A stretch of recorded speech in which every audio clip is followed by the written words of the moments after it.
Swimming like a shark in a shrimp tank. Big fish, small pond in the shrimp tank.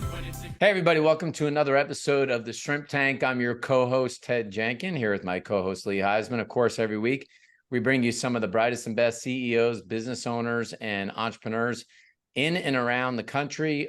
We are now in some 14 cities all over the United States, in Boca Raton, Florida, all the way out to Seattle, Washington, and in between. Why is that? Well, 8 years ago, we figured out a secret sauce of our own that a lot of people wanted to hear the stories of entrepreneurs. And quite frankly, you could watch the Shark Tank and that might have a little bit of fun trying to get a deal, but it's getting into the guts and the nuts and bolts of how do you start a business and grow it and run it that a lot of people want to hear. That's how you get a combination of book smarts and street smarts. And today, very excited to have on Garrett Mendelsohn. He's the owner of SolarBootcamp.ai. I've got so many questions about all this, but he brings extensive experience, Lee, to us today about the solar industry. You'll learn today about sales in general. Obviously, today in a world that we deal with remote sales, I want to hear a lot about that today. How to overcome your limiting beliefs and much, much more, Lee. We're going to talk all about it today. I have to start off, Garrett, and just say this, that I looked into those Tesla roofs, and when I saw the first YouTube on it, and I was thinking that hail, like a big piece of hail, would crush just about everything, but one of those solar panels on Tesla roofs, is that the future of where you think we're all headed? That homes, I mean, I know it could take some time, will eventually largely be driven by solar power. Yeah, I mean, I believe so, because I mean, the only option right now is just to rent power, and that's really what everyone's doing, is just they're renting power that, you're at the mercy of the utility company. So, as time goes on, electricity goes up, it keeps going up and up and up, and you spend tens of thousands, if not hundreds of thousands of dollars over enough time period. So with solar, that's the one thing you can do, is to cut that monopoly. And even with hail, for example, like they can be pretty resistant to it, like up to like softball size, depending on the equipment, for sure. Yeah, I was going to ask you because I'm going to sound smarter than I really am here. I did a whole number of financial segments at the Weather Channel, but part of it, I did a little bit of homework on, I guess, a trend that people are building these geodesic homes, these dome homes around the country, because when it comes to hurricane and wind, and even about what happens with heating and cooling homes, that dome homes, maybe especially with solar, may end up being a better option over time than what we've known since I was a kid, which are these boxes of like rectangular homes. Do you think that could be some of the future, is going to dome homes? I mean, that's probably one portion of the future, is just like more energy efficient, different style of homes. I think it's going to be a combination of, that, other versions, and then, what we see today. But I do feel like, everything's going to go renewable energy. Everything's going to go solar, because people are going to start realizing that there's no reason to pay a power bill forever when you can own something in today's world. So, Garrett, you talk a little about remote, and obviously we talked before where you live currently. You're in Puerto Rico, is that correct? Yep. In Puerto Rico and Palmas del Mar. So we won't get into the tax implications yet, because that's Yeah. immediately what most entrepreneurs are thinking. But talk about the success with remote. I mean, Ted and I, you're not nearly as old as us yet, but yeah, you'll be there someday. But, in the day prior to COVID, Ted and I were getting in front of people. There was, telephone calls. Zoom wasn't an option, really wasn't even. Ted, if you remember, just for a laugh, Garrett, there was a gentleman that founded the company P90X, one of the first infomercials, Tony Horton. And many, many years ago, Ted and I interviewed him on the Shrimp Tank. But for us, we had a camera system in. Remember, Ted, we were doing the most robust. Oh, yeah. Television. It was a two-shot camera. It was a production. It was a production, Garrett, that our producers spent a few hours preparing this and trying to get his system set up for something so simple that we just push a button with today, whether it be on our telephone or on our computer screen. So talk a little bit about that remote sales and how successful and how your world has changed with that. Yeah, that's a great question. So I actually did door to door for the last 5 years. So I was doing it just pretty much year round, in the heat, the snow, the rain, pretty much in Utah, Texas, Virginia, a little Florida.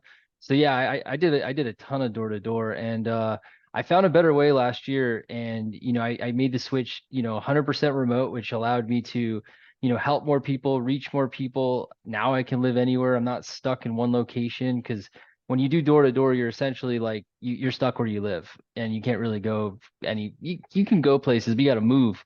But with remote, just like this, we can help, we can talk, we can reach just significantly more people, which is it's a much better experience.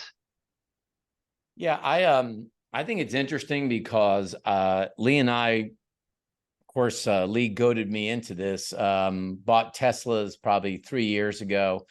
I don't, not only do I not only not regret it, I mean, I love it. It's really one of the best cars that I have. I don't miss going to gas stations, but I thought I noticed there was a company called Fisker now that is trying to have like a solar car, if you will. Like, I guess there are panels on the roof. Do you think in the next 20 years that that's viable, that cars will be able to quickly get enough energy from the sun to be able to propel a car? I mean, that would be awesome. I mean, right now I know it takes a long time to charge it, but yeah, I mean, I who knows? I mean, if they make the panels and the cells and they condense them in a small area, then yeah, anything is possible. I mean, it would be cool to have a car that has panels. So if you don't have a way of charging it, just leave it in the sun for a day or so, and then you're good. I think it'd be Talk a little great. bit about, if you don't mind, what is the esports platform? I want to dialogue a little bit about this because it's the first ever esports platform for solar enthusiasts. I have to understand that. Yeah, so we just came out with this concept, this idea where we're live streaming solar sales. So like, people want to watch people sell. Like when you sell door to door, when you sell in house, you got people shadowing you, following you, watching, but it's usually like one person. But with live streaming with sales, you can stream yourself selling, have people comment, have people watch, and it becomes more interactive, kind of like Twitch, but for sales and specifically in this solar. So it kind of makes it so it's more like a gamified experience where you're just you're selling solar, but you're also live streaming it to other people. Yeah, I think, some of what I watch a bunch of your Instagram videos, and I think it'd be interesting for you to comment for our audience today. Now that hybrid work is pretty much here to stay, people are demanding it. It used to be when I got trained as a salesperson, real play was role play. Put everybody in a classroom, role play, pick on the small kid that can't, do well. But how do you really train people effectively in this kind of format? And how are you training them to sell differently? Because it is a little bit different selling over camera than it is watching the body language and sometimes the facial expressions when you do business face to face. Yeah, so we train, so little thing, we actually don't do any Zoom. We just do 100% just the phone. So we don't even like see the other person, which is kind of cool. Whoa, wait, why is that? I prefer it personally because a lot of the time when it comes to Zoom, like with working with homeowners, they have issues pulling up Zoom, and then half the time they don't even have the camera. So you're really just looking at yourself, like, most of the time anyway. So I like to keep it simple, I like to keep it straightforward. More people are used to phones than Zoom because I think Zoom, what came out a few years ago. So everyone knows a phone, they grew up with it. So it's an easier way of doing business, at least in my opinion. So yeah, we train entirely just like that. And then I've personally like sell, I stream my sales so they can watch me sell in real time so they can actually see it actually happening in real time. And then also we like review calls, they have videos. There's a lot of different ways we train, but it's a lot of real time sales so they can watch it, in real time. I was gonna say it's so weird though, because I mean, I still feel like there's so many people on the phone or Zoom that are so unprofessional. Like they would never like eat a hot dog in the middle of a meeting, or be walking their dog in a park and you're hearing barking in the background. Is that just something we have to get used to as salespeople that, because I just feel like every day I'm dumbfounded by being on calls and the guy's like, hold on. Yeah. What's going on here? Dude, are we doing a deal or what? Yeah, no, it's true. I mean, yesterday I called a guy and he was in the car driving, so it's like one of those things where you have to set up the right expectation. And if I have people like that do answer on like in a car or doing something on a walk, I'll just like find a reason to call them back, reschedule it, be like, hey, we need you in front of a computer or need you to send you this if you're driving. We'll call you back at another time. I try to reschedule it. Don't get me wrong. I've technically have sold people driving cars, but I try not to, because it's not Yeah. Well, safe. Lee gets so mad when somebody doesn't show their face on a Zoom, but I I was think going to he's right. I think comment. he's Yeah, right. Garrett. You either need to say why you're not showing your face on a Zoom, or or don't be on the call. Like, I don't mind if your camera's off, but tell me why. Don't be like, yeah, I just don't feel like being on camera. So Garrett, that is, for listeners out there, and Ted knows, I don't complain. Ted has spent so much time with me, Garrett. He knows that anytime it's something bad, I think of the 3 or 4 things that could be worse.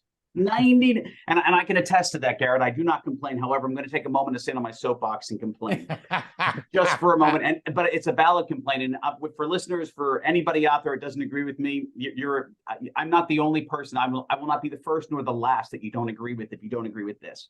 Number one, Garrett, if you get on a Zoom call, put your damn video on. Not you, Garrett, but if you don't want to put your video on, I have many times told people, Garrett, hey, I'm just going to call you on your cell phone.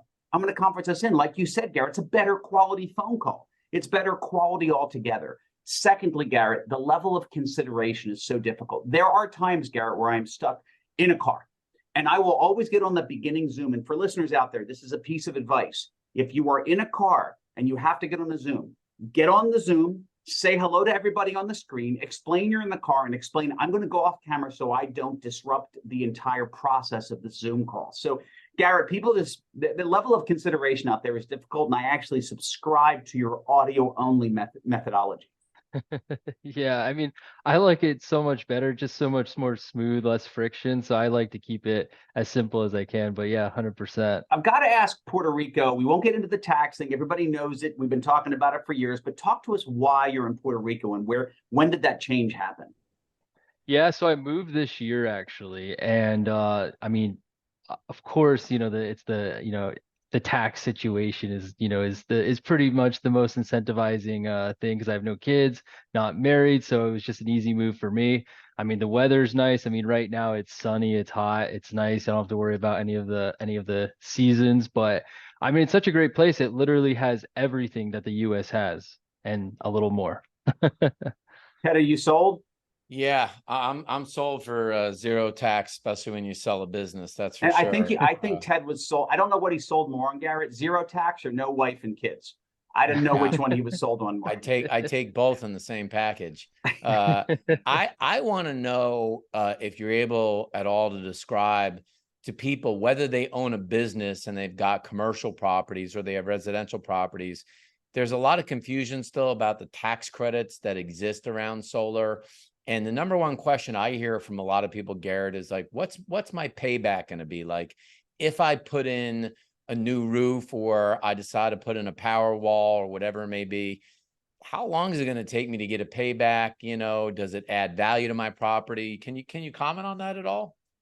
Yeah, so it really depends on the way you do it. Obviously, if you go cash, your return of investment's the quickest, and depending on your utility company, it could be like 5, 6, 7, 8 years. Most people finance it 25 years. Sometimes a lot of people do PPAs, power purchase agreements. Here's the thing with solar, depending on the state, like the states I'm working in right now, the utility rates on average 30 cents a kilowatt. So what we do is we eliminate their bill, place it with a small connection fee of like 10, 20 bucks a month.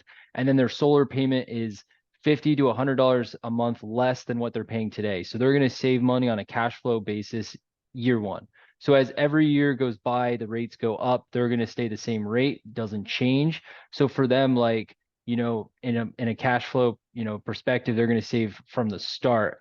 Now, if they go for 25 years, they're still going to save quite a bit. They purchase it soon. Like if they buy it out for a PPA after 5 years, then, that's the most effective way. But if they don't want to upfront the cash and they just want to keep their savings and their finances the same, then, they're just going to save every single month. So Garrett, talk to me about who are the best people for solar and who are the worst? Because there is, I mean, you have that perspective. It isn't for everybody. Kind of run through the good and the bad of why somebody would do it and what's the optimal optimal individual. Yep. So the worst people I would start there with would be somebody that pays probably less than, well, if they pay less than 10 cents a kilowatt, then you're going to want to go cash because your utility rate's so low. And people still pay that in the country. There are like Idaho's really cheap, Utah's really cheap. It just really depends. Also, net metering. So that's like the buyback program. So essentially how much extra energy you give them, how much energy you get back. Depending on your net metering, that's also a thing. So if they don't really have good net metering, it probably won't make sense. If you have a lot of trees, a lot of shade, it probably wouldn't make sense. But like if you're paying an average rate, if you're paying, 12, 13, 14, 15, 20, 30 cents, it can make sense for most people. I mean, as long as you have good roof, good sun exposure, and you can save money, even if you don't save money year one, if you expect your utility rate to go up by year 2, 3, 4, or even 5, it still can make sense because you're still going to be paying a power bill. You might as well put that into something you own instead. And then at some point, their power bill is going to become more expensive than their solar because everything is going up in price. Garrett, what people, and Ted, I don't know if you're aware of this, and I hope you did this, Ted, when I mentioned it to you, here in Georgia, where we're located, since I've had a Tesla for years, I have the electric vehicle program in Georgia. Georgia Power is very good about that. When you plug your car in, for listeners out there that may or may not know this, and I bet 50% of the Tesla owners don't know this. Number one, you might know that you can schedule your charge. And in the state of Georgia, because the heat is so bad, your premium time is from 2 to 7 p.m. So you're going to pay 20, 30, 40 cents per kilowatt between 2 p.m. and 7 p.m. in the summer. But and then you have your 7 to 11 slot and you have your 7 a.m. to 2 p.m. But your best slot is 11 p.m. to 7 a.m. in the morning. And when you sign up for this program, Garrett, you have to complete all the paperwork. Your kilowatt charge is less than 3 pennies, 3 cents per kilowatt between 11 p.m. and 7. So when you plug your car in, it does not start charging until 11 p.m. because how many people are using power from 11 at night till 7 in the morning? So there are things you can do with your Tesla and or your electric vehicle. I don't know if you're aware of that or not, Garrett. I'm sure you have been aware of that. Yeah, that's super low. That's really, really cheap. I know like time of use billing, certain markets have like perks like that. But yeah, 3 cents is like very, very, very cheap. So that's awesome. Garrett, you also do a lot of motivational stuff, just teaching people how to sell and grow. I was always a big believer, and I wrote a Wall Street Journal article on this probably 6 or 7 years ago, that the single best investment in the world is in yourself. And I thought I saw one of your Instagram videos about that, wondering if you might comment about that. Do you believe that? And how much of your income should you be investing in yourself, and what should you be investing in? Yeah, no, I 100% do. I mean, I've done many things in the last few years, just investing in myself, which has brought me to the next level financially in life, just across the board. Like I love Grant Cardone. I went to, one of his events, it was a really good event. 10X boot camp. That was pretty life-changing. I met a lot of people, good networking. Jeremy Miner, he does NEPQ sales training. That one was pretty much the biggest one that I invested. I put in like almost 20 grand investing into his work, which I mean, for me, it made sense because I, got my return. I made my money back. I made way more than that. I learned a lot. It brought me to the next level. It helped me broke the ceiling. I was like plateaued for a while, and it got me to the next level. But yeah, I'm a really strong believer in investing yourself and doing what you can to become just a better version of yourself. What was that, if I may, and those guys are rock stars, they're superstars. What was the piece that broke the ceiling? There had to be some paradigm shift, Garrett. I'm sure with your experience, when you go to those sessions with those superstars, you hear a lot that echoes and it resonates. You've seen them speak online or you've been with people, but there must be one or two things that, like you said, broke the ceiling and said, I never thought of it that way. What was that impactful point? Yeah, it was pretty much Jeremy Miner, NEPQ, so neuro emotional persuasion questions. So he does the new way of selling, not the old way of selling. And just the way it has like a system, and the way you ask questions, your tonality, how you speak, it really just helped me just get to the next level. I remember when I talked to one of the reps, he suggested one thing and I used it the next day with a customer and sold the deal. And I was like, dang, this actually does work. And I was like, holy crap. So yeah, that was the biggest impact. I think you're talking Ted's language, Ted. You're all about neuro-linguistic programming. Do you want to elaborate a little bit? No, I think that first of all, if you're an entrepreneur or not, even if you're a corporate person listening to this, you can't depend on your employer to basically do all your training and education. You've got to go outside to get that. But if you're in sales and you want to grow your income from 100,000 to 500,000, you've got to get better at two things, marketing, meaning building your own lead list. Don't wait for someone to build it to you. And what Garrett's talking about, learn techniques to become a better salesperson. And these are about the questions that you ask and the nuances of your emails and the way that you talk to people to become a better closer. A lot of people see that as a negative thing. It's like, oh my God, I don't want to be like some closer. I'm not a sales guy. It's like, if you're selling anything, you're a saleswoman or a sales guy. That's what you are. Call yourself whatever title that you want. You get paid to close deals.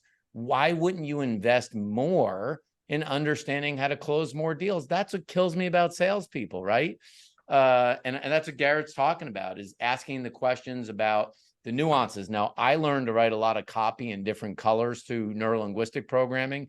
And I figured I had to get people to open more of my emails, move down my conversion funnel further. Was I necessarily better at what I was selling, like my products? I don't know. Whether they were better or worse, I was better at getting them to get the deal done. And that's sales 101. That's why the top of the people either are better at lead list or they're better salespeople. That's what separates the difference. Is that what you found in your experience, Garrett? Yeah, 100%, 100%. And like right now for me, like I'm working on improving like my marketing and other aspects of my business that I'm just trying to just improve and get better at, like, the lead funnels that you mentioned, emails, stuff like that. But it's 100% spot on. So tell us a little bit about this whole solar bootcamp AI. Like what happens? Is this designed for people that are selling in the solar industry that want to learn how to become better at selling solar? Yeah, so it's designed for anybody that wants to get into solar. So it really teaches every aspect of virtual solar from start to finish, from like lead generation, where to get leads, to if you want to build a call center, to the sales side, to scripts, to live sales, to live trainings, every aspect of virtual solar. So you could be like an Uber driver, you can be a teacher, you could be a doctor, you could be anybody that wants to get into this. This is going to teach you everything. And solar commissions are huge commissions. So everyone wants to. Oh, if yeah, you sell 100,000 solar deal, do you make 10% or 20%? I mean, what I can say is you can average 10, 20, 30 grand a commission on the regular. Wow. Yeah, it's crazy. The average is like 6 to 8 grand. And there's some markets you can make like literally 10, 20, 30, 40K just off one deal. And guys, before we wrap up, Garrett, I know you were not ambiguous by intention, but we talked about that paradigm shift, or that glass ceiling that broke. Just give our listeners, what was something that you said, well, wow, I was blown away. I know you spoke that you had that feeling and you had that experience, but can you kind of elaborate on what you didn't know and what you did learn? Yeah, I mean, before I wasn't just asking the right questions. I was more like I wouldn't say pushy, but I was just not listening as much. I was talking too much and I wasn't listening the way I should have. And when I got into NEPQ with Jeremy Miner, I was listening like 70, 80, 90% of the time and presenting 10%. So that was the biggest shift, was the amount of time I was talking. Pretty much. Garrett, let me ask you, as I interrupt you, so I talk more, but unfortunately, and I'm cognizant of it, but my question to you, Garrett, I always have this fear of listening too much, because then I might feel like I'm a yes man. Let me share what I mean by that. And I'd love I'm sorry to derail this, but it's important, because if I'm listening to a client, I already know the 6 things they have to do. My experience, my expertise, I kind of already know the landscape and lay of the land before we even begin. If I sit and listen too much, I could literally say, well, yes, I can do everything you need me to do. And it almost invalidates my expertise. Whereas if I can come out proactively and share, I'm sure these are the 7 things you're running into. What is number 8 and 9 that I don't know? Is there a balancing act? And how do you not become a yes man when you listen too much and just say, yes, I can do it all for you? Do you understand? Yeah, no, yeah, 100%. I mean, so solar is so it might be a little bit different, but solar being a construction process, the reason at least I feel like you want to balance it and listen a little bit more is because there's so many people out there like just pushing and selling very, it's like very competitive. So when they run into people that really just truly like listen, I'm not talking about sitting there listening the whole time. Like throughout the conversation, I am asking questions. I am seeing what their problems are, making them aware, like, hey, they're paying a utility bill. Hey, their utility bill is going up. Hey, I'm getting them to feel the pain. So I do listen across the board and I do ask questions, but yeah, you don't want to just sit there and just like say nothing and just, listen. You're 100% right. You do want to like ask the right questions. You do want to chime in at the right time, and you do want to just guide them to the finish line essentially. Awesome information, Garrett. Ted, I know you can. Oh, well, Garrett, most importantly, how do people get in touch with you? I mean, as we wrap this up, guys, how's the best way for them to reach out? We know it's not by Zoom. So if you're listening to this on audio, I recommend going back to our YouTube channel to see Garrett. He has a relatively clean shaven face versus his normal picture. But I know it's only audio only, but how would people get in touch? Yeah, you can check us out on our website, solarbootcamp.ai, solarbootcamp.com. On Instagram, it's solarbootcamp.ai. You can hit us up on there. You can email me at Garrett@solarbootcamp.ai. It's awesome. Well, Garrett, thank you so much for joining the show today. Enjoy all the tax benefits of where you are. I'm not sure, again, what's better. Enjoy the tax benefits, enjoy the single life, the freedom that you have. For us old men that are married with our children, of course. But what a great input, man. I didn't know much about solar. We have a small taste about it, but even the learning process, I was educated on. Ted, I know that you loved it with the neuro-linguistic programming. Love it. I'm going to definitely look it up. Garrett, absolutely. Thank you so much, guys, for watching another episode of The Shrimp Tank. I've been feeling like a shark in a shrimp tank. Big fish, small pond in the shrimp